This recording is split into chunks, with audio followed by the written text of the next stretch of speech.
my God, the Baltimore Arena was fucking electric, which is a good thing because it would have been impossible to run a wrestling event or any event there or anywhere without working electricity. What am I even on about anymore? I'm John Renton with the retro review of NWA WCW Great American Bash 1988. And man, Jim Crockett Promotions, even though they were spending a whole lot of money and they had absorbed a lot of wrestling territories, and some good and some that made no goddamn sense, and the stories are out there and everything, I'm not going to go over that, but Jim Crockett Promotions was still drawing tremendous crowds in Baltimore, all over the Eastern Seaboard, and even in some other areas, Chicago and stuff like that. They were doing really goddamn well, but they were spending a whole lot of money, and that would lead to Ted Turner buying the company a few months after that. And then Jim Herd would get put in charge of it and everything, and stuff would just be finished off. And my God, it's really sad to see what happened to WCW. And then it rose back up, and then the Monday Night Wars happened, and then Russo came in and finished the goddamn thing off, and Jimmy Kellner killed the goddamn company. So yeah, there's a brief history of WCW, but anyway, I enjoyed this Great American Bash event, and before the WWE Network got absorbed by the cock, the big throbbing peacock, they had some house shows from the 86 and 88 Great American Bash tours, and I remember retro-viewing one, from 88, and it was really cool to see the fallout from this particular pay-per-view, and I'll tell you, this pay-per-view does hold up. It's not perfect, but it's in the upper echelon of WCW pay-per-views. Does it measure up to the earlier Starrcades? Maybe not. But it is really goddamn good. And it was a fucking molten hot crowd. I mean, Baltimore, great rich history with wrestling. And this was no exception. That crowd was fucking great. They were also pissed with some of the results. But anyway, Tony Schiavone and JR on commentary. Gary Michael Capetta doing the introductions. I love Gary Michael Capetta. We start off with Sting and Nikita Koloff with hair. That throws me off. Taking on Arn Anderson and Tully Blanchard with J.J. Dillon. NWA Tag Team Championship match. And this match, Nikita Koloff had taken time off. And I'm trying to remember the timeline. I don't remember if his wife had passed away or his wife had just gotten sick and he had taken time off. And he had gotten off of, juicing himself. He wasn't the only one, but he was still in great shape. He had hair. And he still had the work. And he had gotten it by this point. And he was doing good stuff even before he left for a spell, right after like Starrcade 87, which I still hold up that match with him and Terry Taylor as being pretty goddamn good. But anyway, it was Sting and Nikita Koloff, and could, Sting trust Nikita? Because Nikita had been babyface, but could he trust him?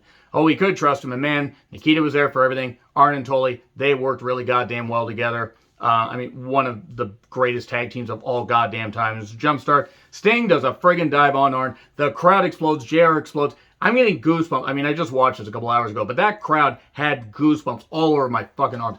Incredible goddamn crowd. Fucking just electric. You could feel the energy. You could feel it in your mind, body, and soul. It was great. I miss crowds like that. But anyway, the pace had ebbs and flows. They did, Nikita Koloff did a clothesline and Tully Blanchard over the top and went with him and everything. Kind of just spilled outside, and that was kind of funny. And then they did a spot where he tried to do the Russian sickle to J.J. Dillon and hit the post. And then they worked on his arm and everything, and they worked on his shoulder. And then Nikita got the hot tag to Sting. And it ended up going to a time limit draw. He had him in the Scorpion Deathlock. And it looked like Tully might have given up, but nope. The bell rang and everything. The crowd went nuts. And then when they said time limit draw, the crowd booed. Yay! You want your crowd to boo the first boy. And it was a good way to keep Sting and Nikita from being beaten, and Arn and Tully would go into the program at the Midnight Express soon after this, which would lead to 6 to 8 weeks of great business, and then Arn and Tully would get pissed and leave, which I don't blame them because they didn't get a good payoff from this pay-per-view, but at least reportedly. But this is a really good tag match. And going to time limit draw, it's funny because Vince would end up doing the same thing with the Rougeaus and the Bulldogs at SummerSlam 88, just, about a month and a half after this. And then we get the Midnight Express with Jim Cornette versus the Fantastics. So it's Lane and Eaton with Jim Cornette versus Fulton and Rogers. And U.S. tag title match. Cornette was going to be suspended up in a cage. And it was 10 lashes versus the title. So basically, if the Fantastics won, they retained the titles. And they would get to lash Cornette and Lane and Eaton. Mainly Cornette, because Cornette had been a thorn in their side, as Jim Cornette was known to be. And it was kind of funny how he was like saying to the referee, and I don't remember the referee's name, he's like, "Can you be bribed?" "No, sir, I can't be bribed." Oh God, jeez, not even for $10,000. Just throw it out money. Just throw it out ideas and everything. Because Cornette got put in a straitjacket, and he got suspended in the cage.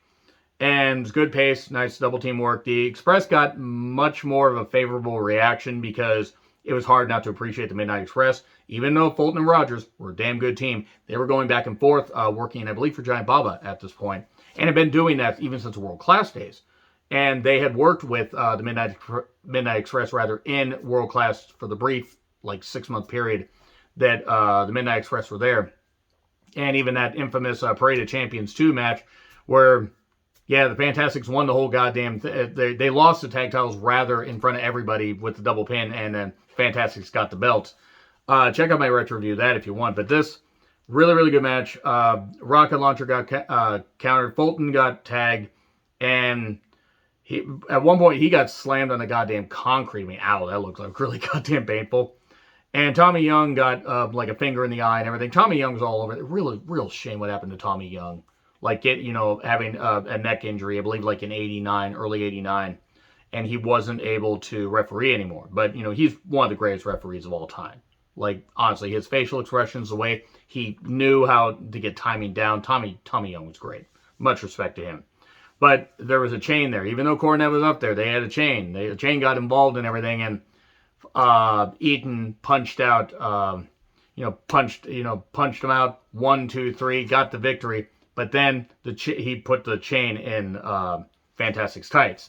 I believe it was Fulton, and he put it in there and just got hit, and he was like, oh, no, they used a chain, but wait, why is the chain in your tights? So they got away with the tag titles, and then they would have house show matches where they would get to lash Cornette, but it would lead to the Fantastics still being featured, but the Midnight Express would get accelerated, being the U.S. Tag Team Champions to that program with Tully and Arn. So anyway, the Fantastics do get Cornette, though, and lash him some, which was nice. Even though he had the straitjacket, he was getting whipped. And then Cornette was yelling at Bob Caudle, Cornette saying to Caudle, put your glasses on. He was wearing his glasses. Caudle was, I don't know why, that was funny. Road Warriors and Steve Williams and Ron and Jimmy Garvin with Precious and Paul Ellering versus Al Perez, Ivan Koloff, Kevin Sullivan, Mike Rotunda, the Russian Assassin, who was the Angel of Death, with Gary Hart, and I want to say Blackjack Mulligan was there. I think he was. No, I think it was Paul Jones, actually. Paul Jones at one point had the mustache, and he was like, if you looked like really far away and had, eye issues, he could kind of look like that. But also the camera was really far away during some of these shots. But anyway, it was a Tower of Doom match, 3-tiered cage match, and boy, was this son of a bitch wobbly. So the idea is, the refs are by the cages to rope, get these trap doors going, and you have to fight from the top of the cage. They have these ladders set up so everybody could get up there. Fighting this top cage wasn't very big. Trap doors would open for 10 seconds at 2-minute intervals. They ain't over gimmick this thing, did they? And Precious was the keeper of the key. And I'm not going to say where she kept that key, except her dress didn't have pockets, her coat didn't have pockets, and it was in a pocket. Moving on. This match was a mess. I didn't really care. And I mean, all these guys had feuds going on with each other, and Al Perez was also there. Because Al Perez, if you look at him and you look at Seth Rollins, you could almost see like twinsies, if you will, as the kids say. I don't think they say that anymore. It's not really white saying that and stupid.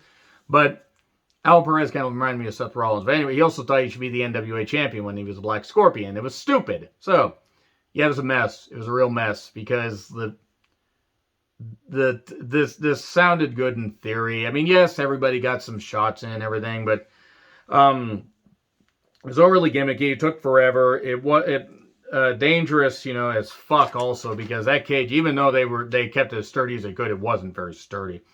Ron Garvin and Animal escape, and then Perez does too, and everybody ends up, eventually battling. Hawk clotheslines Koloff and the Angel of Death. Stevens also leaves. It's down to Rotunda, Jimmy Garvin, and Sullivan. And Precious is in the ring, basically. Once it gets down to the final two, Precious has the key to let the final person out. And then it's down to Sullivan and Jimmy Garvin. And Precious ends up, being convinced by Jimmy to let her out. But then, Sullivan shoves him out and locks him in with Precious. Because, you get Sullivan involved with a woman, that's going to work out. And Sullivan chokes out Precious. And man, it's not the only time a Sullivan was involved in a wrestling angle that had choking involved. I'm going to hell for that, but I'm proud of it. And then she gets rescued when everybody couldn't get bolt cutters to cut through the cage door. No, they had to climb back up and then climb through the cage trap doors and everything. And this is ridiculous. This wasn't very good. This wasn't very good. I mean, and like the crowd was kind of hot at times, and then other times they were like, what are we watching? So anyway, Barry Windham with J.J. Dillon versus Dusty Rhodes, U.S. title student versus teacher. That should have been called Clawhold the Musical.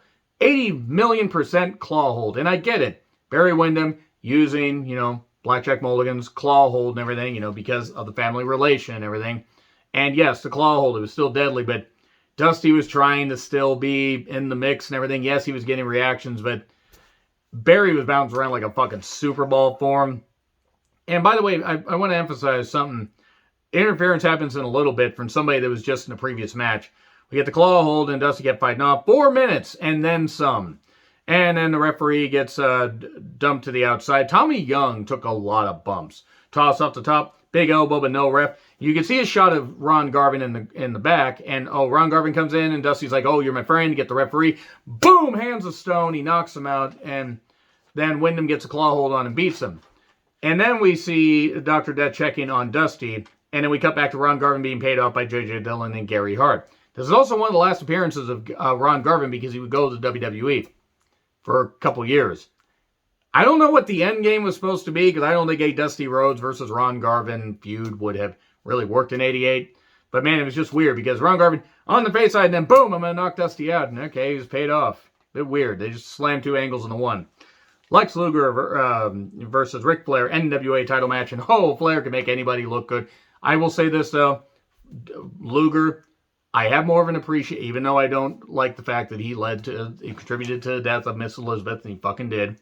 Even though she was an adult, he poisoned her, or, poisoned her mind at least. Anyway, Lex Luger, I have an appreciation for the stuff he did because he worked with Flair, he worked with, Steamboat, Pillman, in '89, especially his run with the U.S. Championships, or runs with the U.S. Championship, rather, were fucking incredible. He did great work. The crowd was fired up. Flair flopped around like a goddamn fish. He was just great. Safest place in the house, behind the package, says JR when Tommy Young hid behind Lex Luger and his tremendous package. This is the single greatest total package in the history of our sport. Sorry, Shivani wasn't saying that yet. And I love Shivani. It's just that line still sticks in my head. Luger focused on the back, Flair focused on the knee. Later we get chops and he fires up and everything. And JR says, the intensity of the package is rising. Goddamn, JR. Goddamn. Not as bad as Bob Caudle saying at the following Great American Bash with Cornette and Heyman, let's see some clothes come off. Anyway, we get a weird over-the-top rope, thing where it's like they didn't quite get the momentum and Flair got his leg tangled. He's like, ow, my leg, which probably did hurt his leg because it was a really bad landing. And then we get a weird post spot where botched blade job, and there was a rule in Baltimore about blood in matches and you had to stop the match. Luger didn't really blade good. I mean, he bled some, but it wasn't a bunch. If he had been like just gushing, I mean, maybe not the Eddie Guerrero Judgment Day levels, then it would have worked better. But the athletic commissioner is like trying to talk to Tommy, like, referee, like, hey, come on, you need to stop this. There's a rule about blood. He's got him in the torture rack and everything. Luger does. He's got him. And he checks, and then they do it just enough to make it seem. And then when the bell rings, the crowd, I thought the roof came off of the goddamn arena. The crowd went nuts. Luger celebrating, roaring and everything. And then they said, due to the blood, the ref stoppage, the crowd said bullshit. The crowd was bullshit. Crowd was booing. There were Luger chants, but that crowd was pissed. Now, it was a great goddamn main event. It was a really good pay-per-view, but fucking hell, that crowd got pissed with the dodgy finishes. And eventually, that was part of the reason that kind of, led to a bit of an issue. I mean, not that they were the only company doing dodgy finishes, but man, sometimes you can do return matches, but you can't piss off the fans too much. But still, a great pay-per-view. Let me know your thoughts in the comments. Like, share, subscribe, Twitter handle in the description. I'm John Retlin. I'll see you soon.